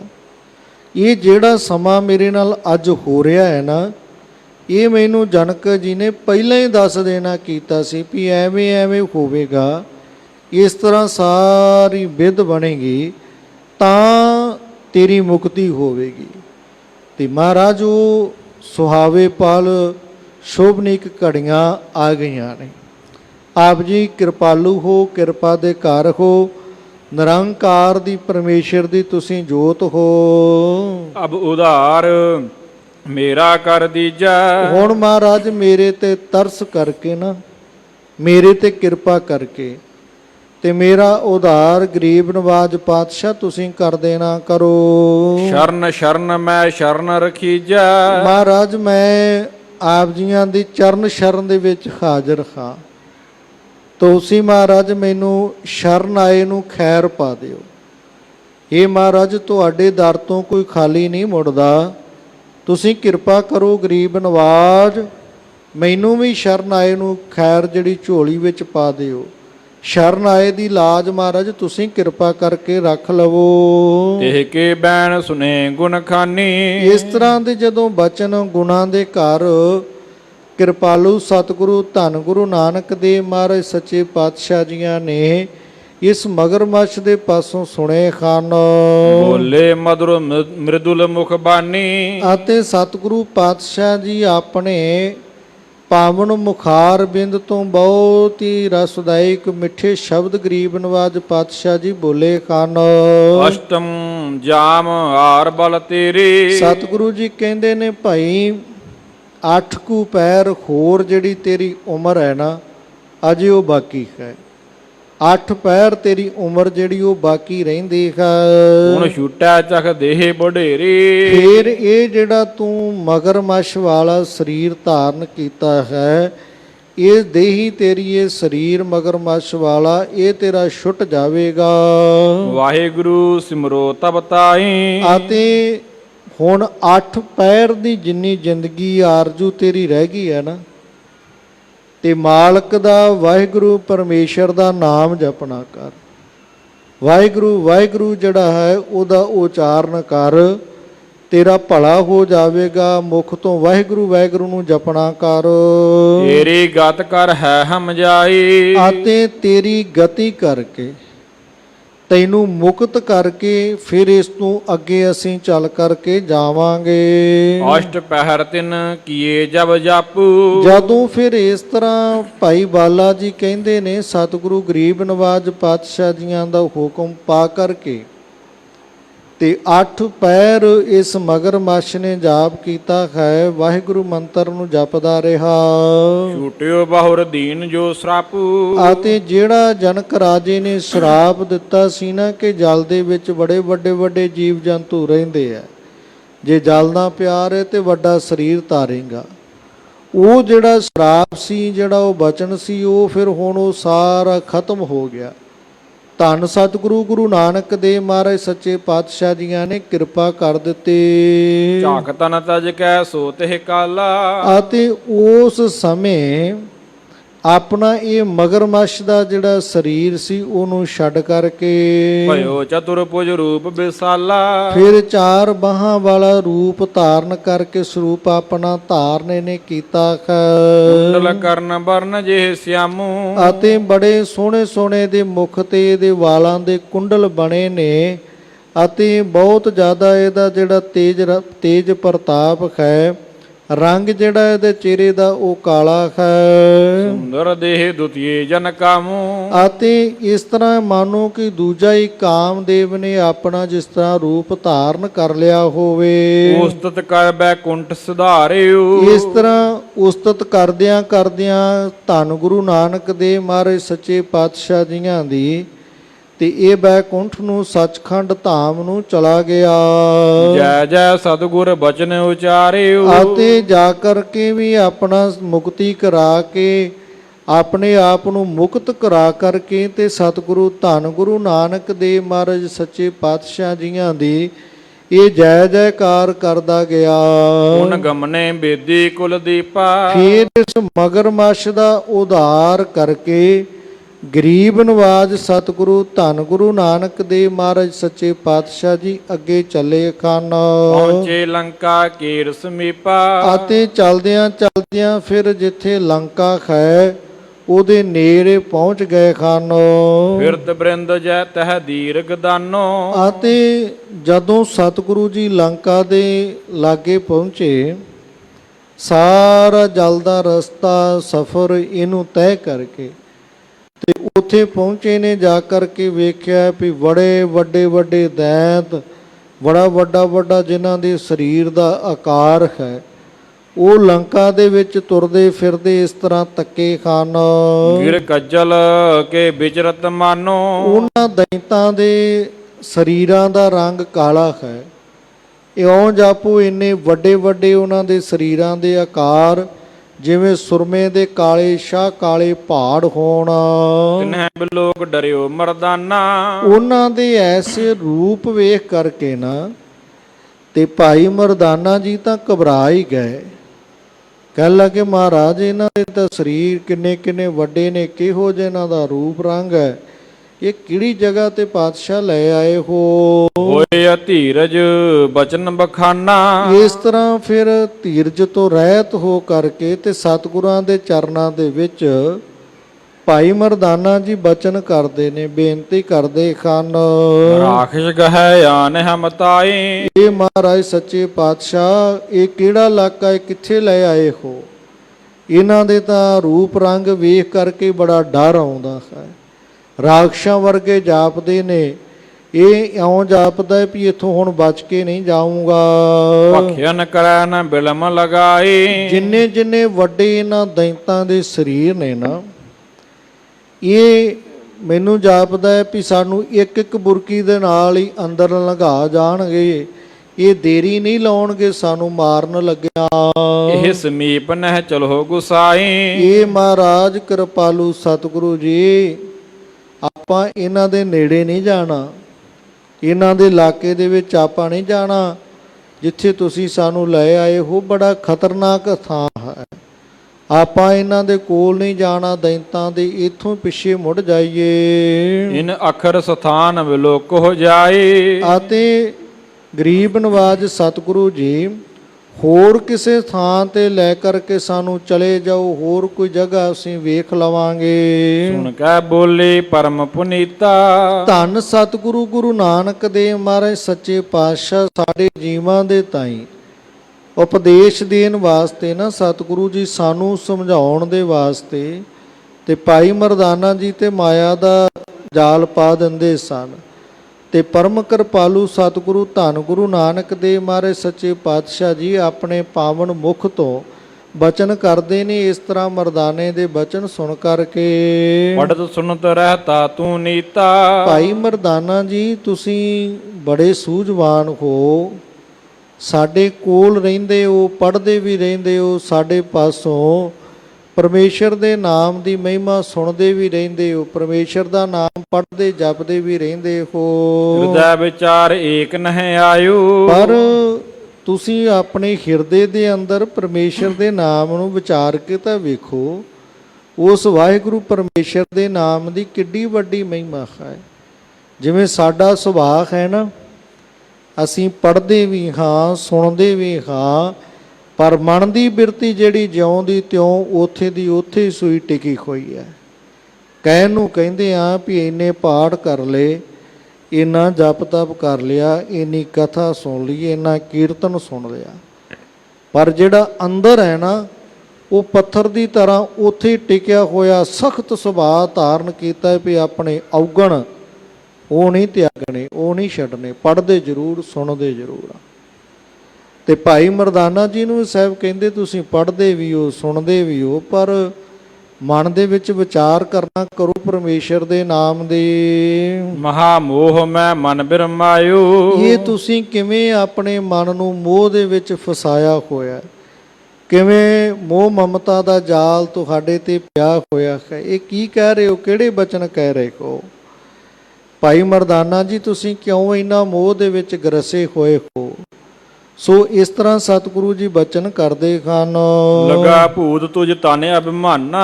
ਸਤਿਗੁਰੂ ਜੀ ਕਹਿੰਦੇ ਸਾਨੂੰ ਤਾਂ ਇਉਂ ਜਾਪਦਾ ਭਾਈ ਮਰਦਾਨਾ ਜੀ, ਤੁਹਾਡੇ ਅੰਦਰ ਨਾ ਇੱਕ ਹਉਮੈ ਹੰਕਾਰ ਦਾ ਜਿਹੜਾ ਭੂਤ ਜਿਹਾ ਉਹ ਚਿੰਬੜਿਆ ਹੋਇਆ ਹੈ। ਜਿਵੇਂ ਸਾਨੂੰ ਹਉਮੈ ਹੰਕਾਰ ਦਾ ਭੂਤ ਚਿੰਬੜ ਜਾਂਦਾ ਨਾ, ਵੀ ਬਸ ਸਾਡੇ ਸਰੀਰ ਨੂੰ ਇਹਨੂੰ ਲਿੰਬੀ ਪੋਚੀ ਜਾਣਾ, ਇਹਨੂੰ ਹੀ ਸਾਂਭੀ ਜਾਣਾ, ਵੀ ਕਿਤੇ ਸਰੀਰ ਨੂੰ ਨਾ ਕਿਤੇ ਕੋਈ ਆਂਚ ਆ ਜਾਵੇ। ਸੋ ਆਪਣੇ ਸਰੀਰ ਦੀ ਵੀ ਇਹ ਜਿਹੜਾ ਸਰੀਰ ਕਿਤੇ ਕਸ਼ਟ ਦੇ ਵਿੱਚ ਨਾ ਪੈ ਜਾਵੇ। ਆਪਣੇ ਸਰੀਰ ਨੂੰ ਸਾਂਭਦਿਆਂ ਸੂਤਦਿਆਂ ਤੇ ਪਰਮੇਸ਼ਰ ਵਾਹਿਗੁਰੂ ਅਕਾਲ ਪੁਰਖ ਦਾ ਨਾਮ ਲੈਣਾ ਭੁੱਲ ਜਾਂਦੇ ਆ। ਤੇ ਇਹ ਤਾਂ ਨਾਸਵੰਤ ਹੈ, ਮਿੱਟੀ ਦੀ ਢੇਰੀ ਹੈ, ਅੱਜ ਨਹੀਂ ਕੱਲ੍ਹ ਨੂੰ ਇਹ ਡਿੱਗ ਪਵੇਗਾ। ਸਤਿਗੁਰੂ ਧੰਨ ਗੁਰੂ ਨਾਨਕ ਦੇਵ ਮਹਾਰਾਜ ਸੱਚੇ ਪਾਤਸ਼ਾਹ ਜੀ ਕਹਿੰਦੇ ਤੁਹਾਡੇ ਅੰਦਰ ਸਰੀਰ ਨੂੰ ਲੈਣ ਵਾਸਤੇ ਕਿ ਮੇਰੇ ਸਰੀਰ ਨੂੰ ਕੋਈ ਦੁੱਖ ਨਾ ਆਵੇ, ਕਿਤੇ ਸਰੀਰ ਚਲਾ ਨਾ ਜਾਵੇ, ਇਹਦਾ ਭੂਤ ਜਿਹਾ ਚਿੰਬੜਿਆ ਹੋਇਆ ਹੈ। ਜਾਂ ਤੇ ਮਨ ਨਹਿ ਭਰਮ ਮਿਟਾਨਾ। ਅਤੇ ਭਾਈ ਮਰਦਾਨਾ ਜੀ ਤੁਸੀਂ ਆਪਣੇ ਮਨ ਦੇ ਅੰਦਰੋਂ ਇਹ ਵਹਿਮ ਭਰਮ ਕੱਢ ਦੇਣਾ ਕਰੋ, ਮਿਟਾ ਦੇਵੋ। ਜਿਹ ਕੋ ਭੂਤ ਲਗਤ ਹੈ ਆਏ। ਜਿਨ੍ਹਾਂ ਨੂੰ ਵੀ ਹਉਮੈ ਹੰਕਾਰ ਦਾ ਭੂਤ ਆਣ ਕੇ ਲੱਗ ਜਾਂਦਾ ਹੈ ਨਾ, ਵੀ ਸਾਰੀ ਦੁਨੀਆ ਮਰਦੀ ਮਰ ਜਾਵੇ, ਸਾਡਾ ਤਾਂ ਸਰੀਰ ਹੀ ਕੰਗਣ ਖਾ ਰਹੇ, ਬੜਾ ਤੰਦਰੁਸਤ ਹੈ, ਸਾਨੂੰ ਨਹੀਂ ਕੁਝ ਹੋਵੇਗਾ, ਅਸੀਂ ਤਾਂ ਸਦਾ ਹੀ ਜਿਉਂਦੇ ਰਹਿਣਾ ਹੈ, ਉਹਨਾਂ ਦੇ ਬੜੇ ਬੁਰੇ ਹਾਲਾਤ ਹੁੰਦੇ ਨੇ। ਸੋ ਹਉਮੈ ਹੰਕਾਰ ਜਿਨ੍ਹਾਂ ਦੇ ਅੰਦਰ ਆਣ ਕਰਕੇ ਚਿੰਬੜ ਜਾਂਦਾ ਹੈ, ਐਸਾ ਭੂਤ ਜਿਨ੍ਹਾਂ ਨੂੰ ਸੋ ਸਰੂਪ ਨਿਜ ਦੇਤ ਭੁਲਾਏ। ਉਹ ਲੋਕ ਆਪਣਾ ਜਿਹੜਾ ਸਰੂਪ ਹੈ, ਆਪਣਾ ਮੂਲ ਮੁੱਢ ਹੈ, ਉਹ ਭੁੱਲ ਜਾਂਦੇ ਹਨ। ਆਪ ਭੂਤ ਨਾ ਹੋਵਤ ਸੋ। ਉਹਨਾਂ ਨੂੰ ਆਪਣੇ ਆਪ ਦੀ ਕੋਈ ਸੂਝ ਬੂਝ ਨਹੀਂ ਰਹਿੰਦੀ। ਸੋ ਉਹ ਤਾਂ ਕੇਵਲ ਫਿਰ ਹਉਮੈ ਦੇ ਭੂਤ ਦੇ ਵਿੱਚ ਹੀ ਗ੍ਰਸਤ ਹੋ ਕਰਕੇ ਤੇ ਆਪ ਹੀ ਭੂਤਨਿਆਂ ਵਾਂਗ ਹੀ ਨਾਚ ਨੱਚਦੇ ਹਨ। ਮੰਤਰਣ ਸੋ ਝਾਰੈ ਜੋ ਕੋ। ਜਦੋਂ ਉਹਨਾਂ ਨੂੰ ਕੋਈ ਰੱਬ ਦਾ ਪਿਆਰਾ ਮਿਲ ਜਾਂਦਾ ਹੈ ਤੇ ਪਰਮੇਸ਼ਰ ਦੇ ਨਾਮ ਦਾ ਮੰਤਰ ਉਹਨਾਂ ਨੂੰ ਪੜ੍ਹ ਕਰਕੇ ਸੁਣਾਉਂਦਾ ਹੈ ਵੀ ਭਾਈ ਪਰਮੇਸ਼ਰ ਦਾ ਨਾਮ ਤਾਂ ਇਉਂ ਕਹਿੰਦਾ ਕਿ ਮਾਲਕ ਵਾਹਿਗੁਰੂ ਪਰਮੇਸ਼ਰ ਦੇ ਘਰ ਦੀ ਤਾਂ ਮਰਿਆਦਾ ਇਸ ਤਰ੍ਹਾਂ ਹੈ। ਫਿਰ ਉਹਨਾਂ ਦੇ ਅੰਦਰ ਹਉਮੈ ਹੰਕਾਰ ਦਾ ਜਿਹੜਾ ਭੂਤ ਚਿੰਬੜਿਆ ਹੋਇਆ ਹੈ, ਉਹ ਉਹਨਾਂ ਦਾ ਖਹਿੜਾ ਛੱਡਦਾ ਹੈ। ਨਿਕਸਹਿ ਭੂਤ ਵਹਿ ਸੁਧ ਜਾਣੈ। ਜਦੋਂ ਉਹ ਹਉਮੈ ਦਾ ਭੂਤ ਉਹਨਾਂ ਦਾ ਖਹਿੜਾ ਛੱਡਦਾ ਹੈ ਨਾ, ਤੇ ਫਿਰ ਉਹਨਾਂ ਨੂੰ ਆਪਣੇ ਆਪ ਦੀ ਸੂਝ ਬੂਝ ਆਉਂਦੀ ਹੈ। ਉਹਨਾਂ ਦੇ ਅੰਦਰੋਂ ਫਿਰ ਜਦੋਂ ਹਉਮੈ ਦਾ ਭੂਤ ਨਿਕਲਦਾ, ਪਤਾ ਲੱਗਦਾ ਹੈ ਕਿ ਕਿੱਥੇ ਜਾ ਕਰ ਕੇ ਅਸੀਂ ਵਸਦੇ ਹਾਂ, ਕੀ ਕਰਨ ਵਾਸਤੇ ਆਏ ਹਾਂ। ਸਾਰੀ ਖਬਰ ਫੇਰ ਹੀ ਜਾਣਕਾਰੀ ਆਉਂਦੀ, ਫੇਰ ਹੀ ਪਤਾ ਲੱਗਦਾ ਨਿਜ ਹੈ। ਸਰੂਪ ਕੋ ਤਬੈ ਪਛਾਨੈ। ਫੇਰ ਆਪਣੇ ਸਰੂਪ ਦੀ ਪਛਾਣ ਹੋ ਜਾਂਦੀ, ਪਤਾ ਲੱਗ ਜਾਂਦਾ ਹੈ। ਜਬ ਲਗ ਭੂਤ ਲਗੈ ਦੁਖ ਪਾਵੈ। ਅਤੇ ਜਿੰਨਾ ਚਿਰ ਇਹ ਭੂਤ ਹਉਮੈ ਹੰਕਾਰ ਦਾ ਚਿੰਬੜਿਆ ਰਹਿੰਦਾ, ਉਹਨਾਂ ਚਿਰ ਦੁੱਖ ਹੀ ਆਉਂਦੇ ਹਨ। ਨਿਕ ਸਹਿਵਾਰ ਆਨੰਦ ਸਮਾਵਾ ਹੈ। ਜਦੋਂ ਇਹ ਭੂਤ ਨਿਕਲ ਜਾਂਦਾ ਹੈ ਹਉਮੈ ਦਾ, ਉਦੋਂ ਬਾਅਦ ਹੀ ਆਨੰਦ ਆਉਂਦਾ ਹੈ ਵੀ ਹਉਮੈ ਕਾਹਦੀ ਕਰਨੀ ਹੈ, ਕਾਹਦੀ ਹਉਮੈ, ਕਾਹਦਾ ਹੰਕਾਰ, ਇੱਥੇ ਬੈਠ ਕਿਨੇ ਰਹਿਣਾ ਹੈ, ਕਾਹਦੀਆਂ ਵੱਡੀਆਂ ਵੱਡੀਆਂ ਟਾਰਾਂ ਮਾਰੀਏ, ਕਿਹੜੀ ਗੱਲੋਂ ਸਾਰਾ ਕੁਝ ਸੋਚਦੇ ਵੀ ਉਹ ਵੀ ਆ ਜੇ, ਆ ਵੀ ਆ ਜੇ। ਇੱਥੇ ਵੱਡੇ ਵੱਡੇ ਜਿਹੜੇ ਲੋਕ ਸੀ, ਧਨਾੜ ਲੋਕ, ਜਿਨ੍ਹਾਂ ਨੇ ਕਿਹਾ ਵੀ ਸਾਡੇ ਵਰਗਾ ਹੈ ਹੀ ਕੋਈ ਨਹੀਂ, ਤੇ ਜਦੋਂ ਉਹਦਾ ਬੁਲਾਵਾ ਆਇਆ, ਉਹਦਾ ਹੁਕਮ ਆਇਆ, ਤੇ ਕੋਈ ਹਉਮੈ ਹੰਕਾਰ ਵਾਲਾ ਉਹਦੇ ਹੁਕਮ ਦੇ ਅੱਗੇ ਟਿਕ ਹੀ ਨਹੀਂ ਸਕਿਆ। ਜਦੋਂ ਉਹਨੇ ਬੁਲਾਵਾ ਦਿੱਤਾ, ਸੱਦਿਆ ਨਾ, ਉਦੋਂ ਵੱਡੇ ਵੱਡੇ ਜਿਹੜੇ ਚੱਕਰਵਰਤੀ ਬਾਦਸ਼ਾਹ ਸੀ, ਉਹਨਾਂ ਨੂੰ ਵੀ ਇਹ ਧਰਤੀ ਛੱਡ ਕੇ ਜਾਣਾ ਪਿਆ। ਤਨ ਹੰਤਾ ਤੁਝ ਲਾਗਿਓ ਭੂਤੰ। ਇਸ ਕਰਕੇ ਤੁਹਾਨੂੰ ਤਾਂ ਇਹ ਭੂਤ ਚਿੰਬੜਿਆ ਵੀ ਕਿਤੇ ਸਰੀਰ ਕਰਕੇ ਇਹ ਕੁਝ ਹੋ ਨਾ ਜਾਵੇ, ਕਿਤੇ ਮਰ ਨਾ ਜਾਈਏ, ਕਿਤੇ ਸਰੀਰ ਤੋਂ ਅਸੀਂ ਦੂਰ ਨਾ ਹੋ ਜਾਈਏ। ਨਿਜ ਸਰੂਪ ਭੂਲਿਓ ਅਤ ਭੂਤੰ। ਭਾਈ ਮਰਦਾਨਾ ਜੀ ਇਸ ਤਰ੍ਹਾਂ ਜਾਪਦਾ ਜਿਵੇਂ ਆਪਣਾ ਮੂਲ ਸਰੂਪ ਤੁਸੀਂ ਭੁੱਲ ਹੀ ਗਏ ਹੋ। ਮੰਤਰ ਸਤਿਗੁਰ ਸ਼ਬਦ ਸੁਜਾਨਾ। ਅਤੇ ਜਿਹੜਾ ਮਾਲਕ ਵਾਹਿਗੁਰੂ ਪਰਮੇਸ਼ਰ ਦੇ ਨਾਮ ਦਾ ਸ਼੍ਰੇਸ਼ਟ ਮੰਤਰ ਹੈ, ਹਿਰਦੈ ਬਸੈ ਮਿਟਹਿ ਤਨ ਮਾਨਾ। ਉਹ ਜਦੋਂ ਹਿਰਦੇ ਦੇ ਵਿੱਚ ਵਸ ਜਾਂਦਾ ਹੈ, ਪ੍ਰਵੇਸ਼ ਕਰ ਜਾਂਦਾ ਹੈ ਨਾ ਪਰਮੇਸ਼ਰ ਦੇ ਨਾਮ ਦਾ ਮੰਤਰ ਸ਼ਬਦ, ਤੇ ਫੇਰ ਸਾਰੇ ਹਉਮੈ ਹੰਕਾਰ ਮਿਟ ਜਾਂਦਾ ਹੈ। ਫਿਰ ਗਿਆਨ ਪ੍ਰਾਪਤ ਹੁੰਦਾ ਹੈ ਵੀ ਆਏ ਕੀ ਲੈਣ ਸੀ ਸੰਸਾਰ ਤੇ ਕਰਦੇ ਕੀ ਪਏ ਖਾਂ। ਤਨ ਹੰਤਾ ਜਬ ਸਰਬ ਗਵਾਈ। ਜਦੋਂ ਸਰੀਰ ਦੀ ਸਾਰੀ ਹਉਮੈ ਹੰਕਾਰ ਦੂਰ ਹੋ ਜਾਂਦਾ ਹੈ, ਨਿਜ ਸਰੂਪ ਹੋ ਗਇਓ ਲਖਾਈ। ਫਿਰ ਉਸ ਮਾਲਕ ਵਾਹਿਗੁਰੂ ਪਰਮੇਸ਼ਰ ਦੀ ਕਿਰਪਾ ਨਾਲ ਆਪਣੇ ਰੂਪ ਦਾ, ਆਪਣੇ ਨਿਜ ਸਰੂਪ ਦਾ ਗਿਆਨ ਹੁੰਦਾ, ਪ੍ਰਾਪਤੀ ਹੁੰਦੀ ਹੈ। ਤਬ ਹੀ ਭਾਵੈ ਮੁਕਤਿ ਆਨੰਦਾ। ਜਦੋਂ ਆਪਣੇ ਨਿਜ ਸਰੂਪ ਦਾ ਗਿਆਨ ਹੋ ਜਾਵੇ, ਪਤਾ ਲੱਗ ਜਾਵੇ ਵੀ ਅਸੀਂ ਕੀ ਹਾਂ ਤੇ ਕਿੱਧਰ ਆਏ ਤੇ ਕੀ ਕਰਦੇ ਹਾਂ, ਫਿਰ ਜਿਹੜਾ ਮੁਕਤੀ ਦਾ ਰਸਤਾ ਮਿਲ ਜਾਂਦਾ, ਫਿਰ ਜੀ ਭਉ ਭਗਤੀ ਕਰਦਾ, ਪਰਮੇਸ਼ਰ ਦੇ ਘਰ ਨਾਲ ਜੁੜਦਾ, ਫਿਰ ਮੁਕਤੀ ਦੀ ਦਾਤ ਵਾਹਿਗੁਰੂ ਮਾਲਕ ਪਰਮੇਸ਼ਰ ਬਖਸ਼ਿਸ਼ ਕਰ ਦਿੰਦਾ, ਆਨੰਦ ਦੇ ਸਹਿਤ ਜੀਵਨ ਬਤੀਤ ਕਰਦੇ ਹਨ। ਬੰਧਨ ਡਾਰ ਮਿਟੈ ਜਮ ਫੰਦਾ। ਫਿਰ ਕੀ ਹੁੰਦਾ ਹੈ ਕਿ ਸਾਰੇ ਜਮਾਂ ਦੇ ਬੰਧਨ ਉਹ ਮਾਲਕ ਵਾਹਿਗੁਰੂ ਪਰਮੇਸ਼ਰ ਜਿਨ੍ਹਾਂ ਨੇ ਉਹਨੂੰ ਜਪਿਆ ਧਿਆਇਆ ਹੈ, ਉਹਨਾਂ ਦੇ ਤੋੜ ਦਿੰਦਾ ਹੈ, ਕੱਟ ਦਿੰਦਾ ਹੈ। ਜੈਸੇ ਸਾਪ ਕੰਚੁਕੀ ਡਾਰੈ। ਜਿਵੇਂ ਸੱਪ ਆਪਣੀ ਕੁੰਚ ਜਿਹੜੀ ਉਹ ਛੱਡ ਦਿੰਦਾ ਹੈ, ਤਿਉ ਹਟ ਕੇ ਨਹਿ ਬਹੁਰ ਸੰਭਾਰੈ। ਉਹ ਸੱਪ ਆਪਣੀ ਕੁੰਚ ਨੂੰ ਛੱਡ ਕਰਕੇ ਤੇ ਫਿਰ ਉਹਦਾ ਖਿਆਲ ਨਹੀਂ ਕਰਦਾ ਵੀ ਮੇਰੀ ਕੁੰਜ ਜਿਹੜੀ ਉਹ ਕਿੱਥੇ ਹੈ, ਫਿਰ ਨਹੀਂ ਉਹਦੇ ਵੱਲ ਤੱਕਦਾ, ਆਪਣੀ ਕੁੰਜ ਤਿਆਗ ਕਰਕੇ ਤੇ ਆਪਣਾ ਸਰੀਰ ਲੈ ਕੇ ਹੋਰ ਕਿਸੇ ਪਾਸੇ ਤੁਰ ਜਾਂਦਾ, ਅੱਗੇ ਚਲਾ ਜਾਂਦਾ ਹੈ। ਇਸੇ ਤਰ੍ਹਾਂ ਜਿਨ੍ਹਾਂ ਦੇ ਹਿਰਦੇ ਦੇ ਵਿੱਚ ਭਾਈ ਮਰਦਾਨਾ ਜੀ ਆਨੰਦ ਹੈ ਨਾ ਪਰਮੇਸ਼ਰ ਦੇ ਨਾਮ ਦਾ, ਜਿਨ੍ਹਾਂ ਦੇ ਹਿਰਦੇ ਦੇ ਵਿੱਚ ਪਰਮੇਸ਼ਰ ਦਾ ਨਾਮ ਵਸਿਆ, ਰੋਮ ਰੋਮ ਕਰਕੇ ਜਿਹੜੇ ਮਾਲਕ ਵਾਹਿਗੁਰੂ ਪਰਮੇਸ਼ਰ ਦੀ ਯਾਦ ਵਿੱਚ ਜੁੜੇ ਰਹਿੰਦੇ ਨੇ, ਉਹ ਤਾਂ ਫਿਰ ਜਿਵੇਂ ਸੱਪ ਆਪਣੀ ਕੁੰਜ ਛੱਡ ਕੇ ਮੁੜ ਕੇ ਉਹਦੀ ਪਰਵਾਹ ਨਹੀਂ ਕਰਦਾ, ਉਹ ਵੀ ਆਪਣੇ ਤਨ ਦੀ ਸਰੀਰ ਦੀ ਪਰਵਾਹ ਨਹੀਂ ਕਰਦੇ ਮੁੜ ਕਰਕੇ ਵੀ ਇਹ ਤਾਂ ਪਰਮੇਸ਼ਰ ਦੀ ਖੇਡ ਹੈ, ਨਾਸ਼ਵੰਤ ਹੈ, ਜਦੋਂ ਉਹਦਾ ਜੀ ਕਰੇਗਾ ਇਹ ਲੈ ਜਾਵੇਗਾ। ਤਨ ਕੋ ਮੋਹ ਨ ਕਬਹੀ ਲਹੀ। ਫਿਰ ਉਹ ਕੀ ਕਰਦੇ ਵੀ ਆਪਣੇ ਸਰੀਰ ਦਾ ਮੋਹ ਨਹੀਂ ਕਦੇ ਰੱਖਦੇ, ਕਦੇ ਵਾਸਤੇ ਵੀ ਉਹ ਆਪਣੇ ਸਰੀਰ ਦਾ ਮੋਹ ਮਮਤਾ ਨਹੀਂ ਰੱਖਦੇ ਵੀ ਮੇਰੇ ਸਰੀਰ ਨੂੰ ਇਉਂ ਨਾ ਹੋਵੇ, ਇਉਂ ਨਾ ਹੋਵੇ। ਉਹ ਆਪਣੇ ਮਾਲਕ ਦੀ ਪਰਮੇਸ਼ਰ ਦੀ ਯਾਦ ਵਿੱਚ ਹੀ ਜੁੜ ਕਰਕੇ ਆਪਣਾ ਜੀਵਨ ਬਤੀਤ ਕਰਦੇ ਹਨ।